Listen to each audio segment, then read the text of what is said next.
How is it that a high school kid who's a good student, maybe an athlete, and seems to be a perfectly normal kid, all of a sudden waltzes into school with a gun one day and starts killing people?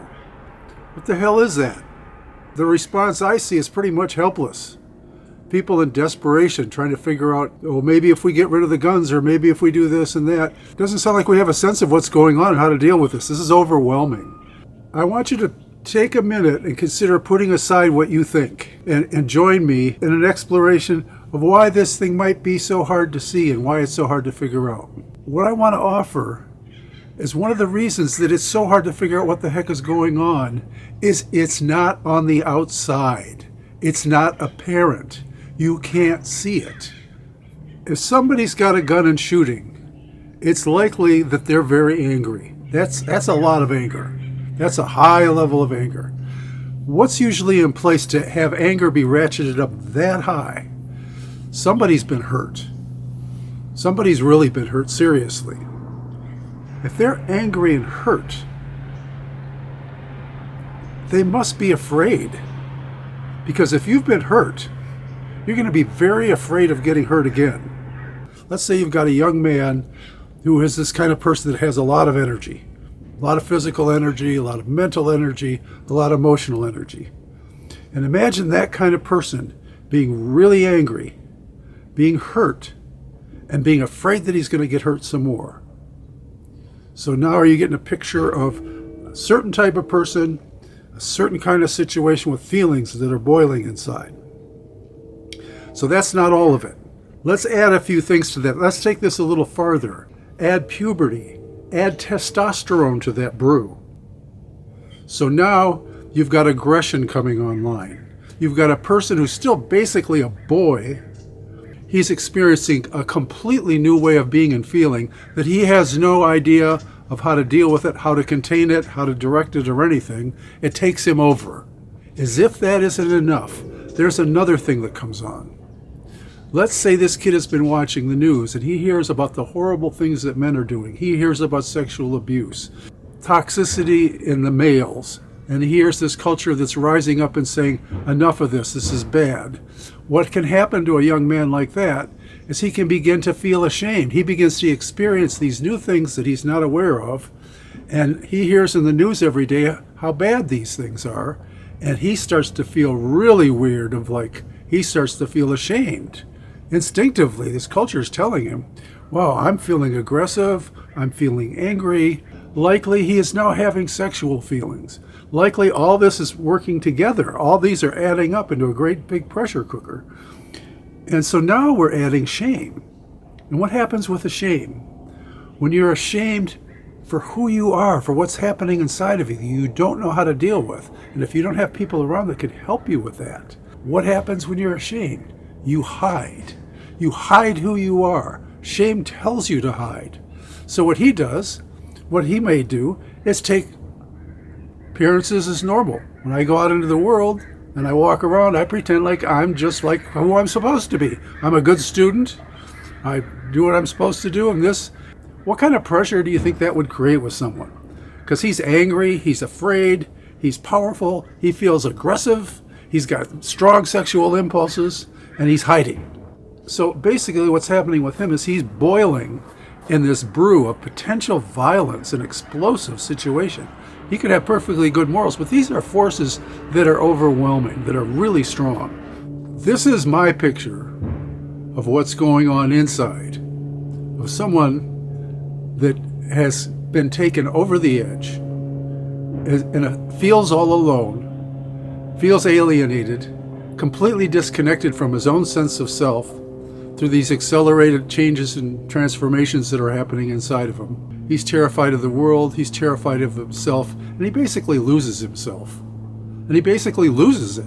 And he's so afraid and so ashamed, and there's so much pressure that all he can do is lash out. What do we do? I want to thank you for sticking with me and exploring this idea, but let's just say that what I'm saying is generally true. There's a lot of families with a mother with an absent father. That may be a father that's divorced and gone, or maybe the kind of absent father that's a workaholic. the father isn't bonded to his son in a way that there's an understanding of what's going on inside both of them. The father may shield everything that's going on inside of him. His son learns that from him. That's the situation that breeds this kind of problem. I want to speak to the mothers, the single mothers, and to the women that are around a young man like this.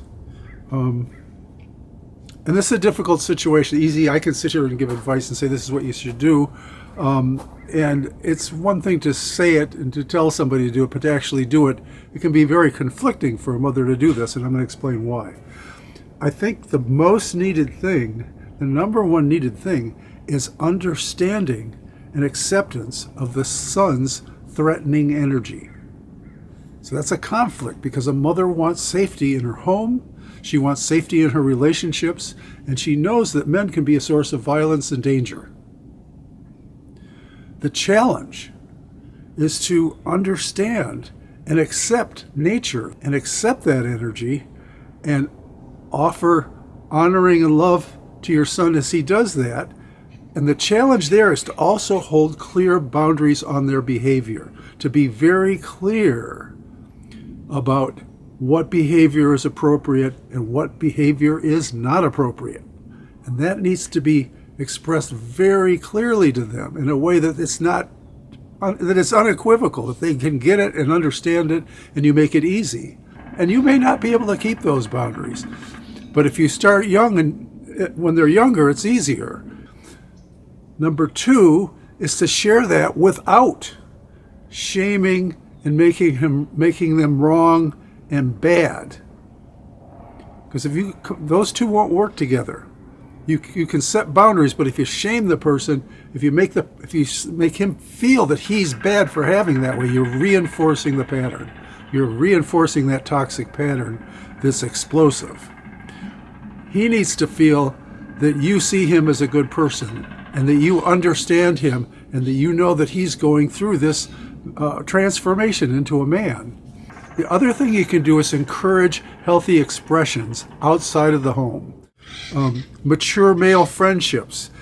Encourage the young man to go out of the house and spend time with his uncles or teachers or anyone older who's a member of the community. Just being in their presence and getting attention from them is very intentional, especially people that will hold boundaries for their behavior, and someone that won't preach to them too much but is more interested in who they are.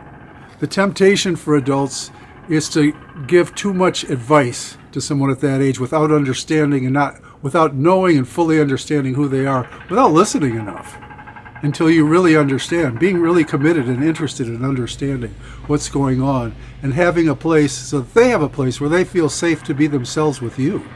Being in groups helps to contain that energy. Groups tend to be organized, and when there's organization, you learn to socialize with other people, and you learn to organize yourself, and all that requires you to learn certain amounts of discipline and how to channel your energy. Let them know that they're okay, that this is a natural thing, and that our job is to help these young people be at peace with their nature and direct it in a way that serves themselves and serves our family, because these strong men can also be people that do incredibly great things. They can be incredible providers and protectors and leaders, and we want to nurture those people. It's really important, and we want to take care of ourselves so that we don't have young men going off and shooting people. So as far as the extreme of avoiding these tragedies, the deeper, most fundamental issue is to realize that our internal life is equally, if not more important than our external life. I think this is something we all need to take a look at, and so that we can come to a place in that sharing that we know ourselves better and that we can be together more. The political divide, everyone's really concerned about which side of the fence you're on and which opinion do you hold, and is it the one that I hold? Or identity politics, where everybody's in their group and my group's the best and we're liberals and you're conservatives, and those are all important, but somehow we have to come above those and deeper at the same time by being connected on a deeper level and being able to share. who we are and create lives that are built that reflect what's inside of us, not just the externals. So thanks for listening, and I look forward to talking to you again. And I'm Jim Cutzinger, your elder guide to hard-won wisdom.